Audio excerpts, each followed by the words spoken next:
Hey, salut à tous! On se retrouve aujourd'hui pour une nouvelle vidéo. Je vous avais promis de vous faire un retour sur des produits que j'avais achetés, des produits de la marque Brettol, vous savez, des produits français. Donc c'était surtout pour l'huile. Ce qui m'intéressait, c'est l'huile de thym. Donc il y en avait une minérale et il y en avait une 100% synthèse. Donc voilà, et elles avaient l'avantage d'être faites en France et sur une base neuve. Donc du coup, j'avais pu tester ces produits, donc produits qui sont là. J'en ai racheté, les amis, donc je vais vous faire un retour. J'ai racheté, pourquoi j'ai racheté? Parce que j'en suis content. Ce que j'avais commandé, ma première commande, j'ai tout passé en produits, et on va revenir dessus. Et en huile, j'ai déjà passé un bidon. Du coup, j'en ai recommandé deux, pour être précis, hein. Le deuxième, il est là. Et j'ai recommandé de la 100% synthèse. Pourquoi j'ai pris ça? Tout simplement parce qu'elle fait pour tous les moteurs, c'est-à-dire elle fera pour un moteur d'origine comme pour un kit.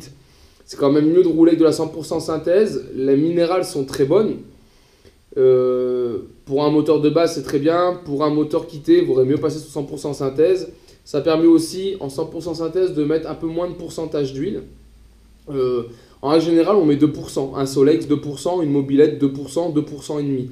Moi, par exemple, je roule en 4%. Certains diront que c'est énorme. Moi, les retours que j'en ai après 15 ans de mobilette, mes machines marchent très bien. Elles roulent toujours en 4%. Elles ne fument pas plus que ça, sauf si on a un polon. Forcément, au polon, ça fume un peu au démarrage. Une fois que c'est chaud, ça ne fume plus. Donc voilà, après, chacun fait comme il veut. Mais donc voilà, j'ai repris ce produit, je vous l'ai dit, j'en suis content. Donc maintenant, je prends la 100% synthèse de chez Brettol. À côté, j'ai testé plusieurs produits, dont celui-ci. Donc le BT24, c'est l'équivalence du WD40. Ceux qui ont suivi m'ont pu voir avec ces produits sur le Mob Show, l'événement que j'organise pendant le salon du 2 roues de Lyon, où là cette année on retapait une 102, une 101 pardon, après on a refait une 102, etc. On a utilisé que ces produits-là, vu que je les avais achetés, je les ai emmenés sur place pour les tester, ça faisait l'occasion. Et franchement, du coup, content, c'est l'équivalent d'un WD40, ça fonctionne pareil, pas mieux, pas moins bien, c'est exactement pareil, d'accord? Mais donc voilà, j'en ai recommandé. J'ai aussi pris ceci, ça pour moi c'est le meilleur produit que j'ai testé chez eux, c'est le nettoyant carburateur. Pareil, testé au Mob Show, on a tout fait avec, pas que le carbu. Franchement, vous mettez, vous voyez le gras couler. C'est impressionnant, c'est d'une efficacité vraiment, c'est assez ouf. Et pour vous dire, comme je l'aime bien, hein, je prends l'exemple, voilà, du nettoyant carburateur, j'en ai recommandé 3 bonbonnes. Voilà, parce que j'en suis vraiment content. Le BT24 qui est là, j'en ai encore à côté, regardez, j'en ai recommandé 2 bonbonnes. Et surtout, pour finir, il y a ce produit que j'ai pris, c'est du lubrifiant pour chaîne. Alors, il est bien et il est pas bien. Ça n'engage que mon avis, hein. Il est très bien si on fait du off-road, c'est un peu l'avis que j'en ai. C'est-à-dire c'est un produit qui est transparent et qui est assez fluide. J'aurais préféré avoir une graisse un peu plus épaisse. Vous savez, quand vous la passez, elle laisse un espèce de film blanc. Et du coup, comme on peut faire en moto, et vous voyez où vous êtes passé, si votre chaîne est graissée. Et comme la graisse colle, elle reste plus facilement sur la chaîne.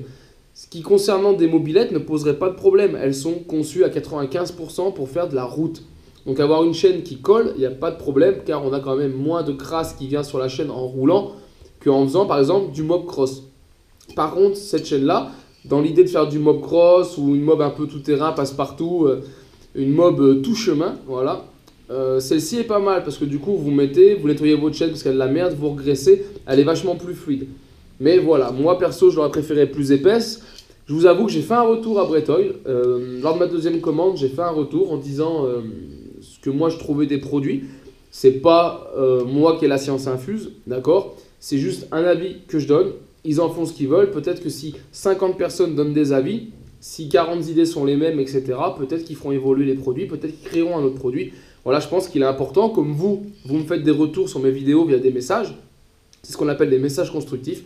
J'ai fait la même chose pour Brettol. Je me suis permis de faire un message en disant mon ressenti sur les produits. J'avais aussi signalé, ça n'a rien à voir, ça va être plutôt par rapport au bidon, c'est ce papier qui est mat, mais il est très absorbant. C'est-à-dire quand vous avez les mains dégueulasses, vous touchez, le gras est absorbé par le papier, ça part plus. Et donc voilà, ça je l'avais signalé parce que moi qui est collectionneur, je vous avoue que quand le bidon est vide, bon, on a envie de le garder. Il est sympa, il fait un peu ancien, c'est quand même de la déco quoi finalement, puis on l'a payé. Mais voilà, le papier marque vachement. Après, s'il fallait un papier peut-être lisse qui marque moins, j'en sais rien. Bon voilà, c'est des petits retours que j'avais fait. Donc voilà, en tout cas, tout ça pour dire, voilà, je vous avais promis un retour, il est fait. Moi, je continue à rouler, hein, je vous ai dit, j'ai passé un bidon, je vais aller faire un plein là, donc je vais faire aussi ce bidon-là pour faire mon mélange. Et donc voilà, je vous remets un peu toute la gamme pour ceux qui veulent voir. Les tarifs, je les ai plus en tête, il faut regarder sur internet. Je vous avoue, je ne sais plus combien j'ai payé. Mais voilà ce que moi, j'ai pris et testé. La minérale, hein, s'il y en a qui préfèrent la minérale, prenez la minérale, elle marche très bien. Moi, c'est le bidon qui est entamé en ce moment. Je tourne qu'à la minérale. Ça marche aussi bien qu'une autre huile. Hein, que, je ne sais pas finalement pub pour eux, hein, mais vous prenez de la Castrol, prenez de la Total, de l'huile, c'est de l'huile. Hein, 100% synthèse, logiquement, c'est la même chose. Après, voilà, là, j'ai joué plutôt le côté Made in France. C'est ce qui me fait plaisir. On a des machines françaises. On fait travailler le local. Au jour d'aujourd'hui, on voit bien un peu en ce moment la crise qu'il y a avec coronavirus. Et du coup, c'est quand même intéressant d'avoir des produits qui sont faits en France, conçus en France et qu'on peut donc commander. Hein. C'est pas un truc qui vient de Chine. Donc voilà, c'est un petit plus. Et c'est pour ça qu'aujourd'hui, on en reparle et que je vous refais un retour. Bah voilà, j'espère que ça vous servira. S'il y en a qui se posaient des questions sur ces produits, j'espère avoir répondu à vos questions. Et je vous invite donc à me retrouver sur ma chaîne 100% Mobilette Youngtimer pour d'autres vidéos, tutos et présentations. Et en attendant, ciao ciao!